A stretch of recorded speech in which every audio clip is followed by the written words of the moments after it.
On se situe à Caen, un des 29 villages de l'entité de Tournai, bien sûr devant Tournai Expo, qui deviendra Tournai Expo. Tournai Expo avait besoin d'une rénovation complète parce que c'est une ancienne usine qui n'a pas été conçue pour un hall d'exposition. On en a profité de pouvoir le rendre justement accessible avec plusieurs salles, avec des hauteurs plus importantes pour pouvoir accueillir des salons, des activités, des congrès. Donc il y aura vraiment un panel de choses qui seront organisées sur ce site. On a un bâtiment à l'échelle de Tournai qui est, on pourrait le dire, un bâtiment XL. C'est un bâtiment très grand par rapport au contexte dans lequel il est bâti.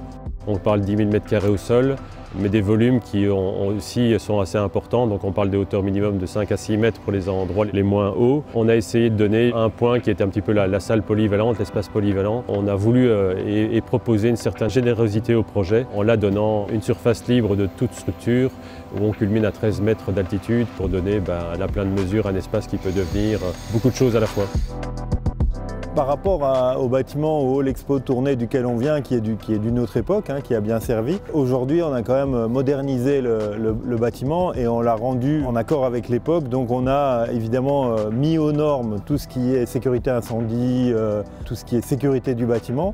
On a aussi mis aux normes tout ce qui est énergie par rapport à l'isolation du bâtiment, mais aussi on a été un peu plus loin que le minimum, c'est-à-dire que toute la toiture va être couverte de panneaux photovoltaïques. On a utilisé des systèmes assez performants au niveau énergétique.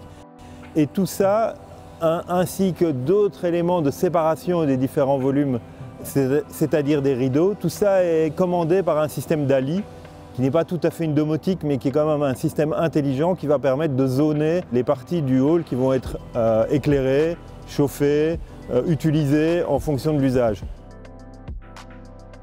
On a tout de suite vu que la ville de Tournai n'aurait pas pu investir 16 millions dans un bâtiment, même avec la meilleure volonté possible. Donc bien sûr, sans l'aide du FEDER, c'était mission impossible.